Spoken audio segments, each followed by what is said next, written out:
আরসিবির সামনে এক রোমাঞ্চক ম্যাচে দুর্দান্ত জয় পেয়েছে কেকেআর দল, যেখানে শেষ ম্যাচ 1 রানে ম্যাচ জিতেছে।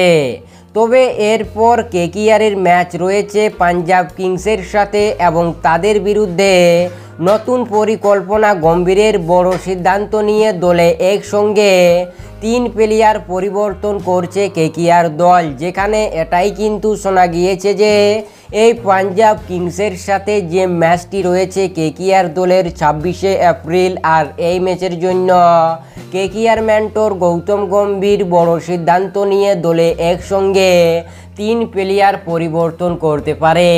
হ্যাঁ ফ্রেন্ডস, এই ম্যাচের জন্য কোন 3 প্লেয়ার পরিবর্তন করতে পারে কেকেআর দল সেটাই কিন্তু জানাবো এই ভিডিওতে, যে কেকেআর দল কি কারণে 3 প্লেয়ার পরিবর্তন করছে এবং কাদেরকে দলে সুযোগ দিচ্ছে, কাদেরকে দলের বাইরে বসিয়ে রাখছে, এই বিষয়ে কিন্তু আলোচনা করব এবং জানাবো তোমাদের এই ভিডিওতে যে পাঞ্জাবের বিরুদ্ধে কেকেআর দল কোন 3 বড় পরিবর্তন করতে চলেছে।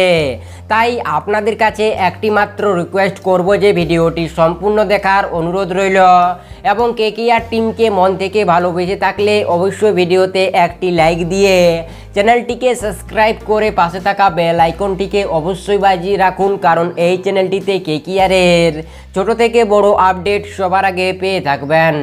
যেখানে কেকেআর দল এবছর কিন্তু দুর্দান্ত পারফরম্যান্স করছে, যেখানে 7টি ম্যাচ খেলে 5টি ম্যাচ জিতেছে এবং 2টি ম্যাচ হেরেছে এবং এত সুন্দর পারফরম্যান্সের কারণে কেকেআর দল এবছর পয়েন্টস টেবিলের 2য় স্থানে রয়েছে বর্তমান সময়ে। তবে পাঞ্জাব কিংসকে হারিয়ে সেমিফাইনাল যাওয়ার রাস্তা আরও মজবুত করবে কেকেআর দল, তাই কিন্তু এই ম্যাচের জন্য দলে 3 বড় পরিবর্তন করার সিদ্ধান্ত নিচ্ছে গৌতম গম্ভীর।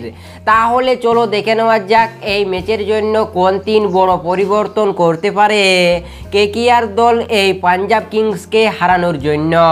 যেখানে কেকেআর মেন্টর গৌতম গম্ভীর এই ম্যাচের জন্য যে সর্বপ্রথম বড় পরিবর্তনটি করতে পারে সেটি হলো যে মিচেল স্টার্ককে কনফার্ম রূপে বাদ দিতে পারে এই ম্যাচের জন্য, যেখানে মিচেল স্টার্কের অতিরিক্ত খারাপ পারফরম্যান্সের কারণে তাকে এই ম্যাচের থেকে বাইরে বসিয়ে রাখতে পারে এবং তার পরিবর্তে চেতেন সাকারিয়াকে প্লেইং 11-এ জায়গা দিতে পারে বলে শোনা গিয়েছে। যেখানে মিচেল স্টার্ক কিন্তু প্রতিটি ম্যাচে এবছর খারাপ খেলেছে, তার এই অতিরিক্ত খারাপ পারফরম্যান্সের কারণে কেকেআর মেন্টর বাধ্যতামূলক হয়ে তাকে বাদ দিয়ে তার পরিবর্তে চেতেন সাকারিয়াকে একাদশে জায়গা দিবে বলে শোনা গিয়েছে। যেখানে কেকেআর মেন্টর কিন্তু এই ম্যাচের জন্য চেতেন সাকারিয়াকে প্লেইং 11-এ সুযোগ দিতে পারে মিচেল স্টার্কের পরিবর্তে, কারণ মিচেল স্টার্কের বাজে পারফরম্যান্সের কারণে তাকে বাদ দিতে পারে বলে শোনা গিয়েছে। এবং তার পাশাপাশি কেকেআর মেন্টর যে 2য় বড় পরিবর্তনটি করতে পারে এই ম্যাচের জন্য সেটি হলো যে ভেঙ্কটেশ আয়ারকে বাদ দিয়ে এই ম্যাচের জন্য মনীষ পান্ডেকে প্লেইং 11-এ সুযোগ দিতে পারে বলে শোনা গিয়েছে। কারণ ভেঙ্কটেশ আয়ারকে অতিরিক্ত সুযোগ দিয়ে দেখলো কেকেআর মেন্টর সে কিন্তু তেমন একটা পারফরম্যান্স করতে পারছে না, তাই কিন্তু তার পরিবর্তে এই ম্যাচের জন্য মনীষ পান্ডেকে প্লেইং 11-এ জায়গা দিতে পারে বলে শোনা গিয়েছে। কারণ মনীষ পান্ডে হচ্ছে একজন অনুভব ক্রিকেটার, তার কাছে আইপিএলের অনেকটা অনুভব রয়েছে, তাই কিন্তু তাকে এই ম্যাচের জন্য সুযোগ দিয়ে দেখতে পারে কেকেআর মেন্টর। হ্যাঁ ফ্রেন্ডস, যেখানে ভেঙ্কটেশ আয়ারের খারাপ পারফরম্যান্সের কারণে তাকে বাদ দিয়ে এই ম্যাচের জন্য মনীষ পান্ডেকে প্লেইং 11-এ জায়গা দিতে পারে।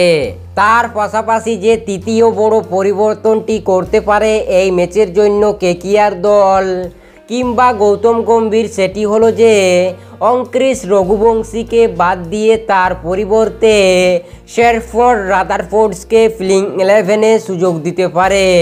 কারণ রঘুবংশীকে সুযোগ দিয়ে দেখলো কেকেআর দল, যেখানে একটি ম্যাচ বাদ দিয়ে সে প্রতিটি ম্যাচে ভালো সুযোগ পেয়েছিল, তবে সে কিন্তু সেখানে ভালো খেলতে পারেনি, তাই কিন্তু তার পরিবর্তে এই ম্যাচের জন্য ওয়েস্ট ইন্ডিজের বিধ্বংসী ক্রিকেটার রাদারফোর্ডকে প্লেইং 11-এ জায়গা দিতে পারে বলে শোনা গিয়েছে। যেখানে কেকেআর দলের এই হবে 4 বিদেশি প্লেয়ার, যেখানে শেরফোর্ড, Rutherford, Sunil Narine, Andre Russell ও ফিল সল্ট, যেখানে কোনো বিদেশি বোলার থাকবে না একাদশে।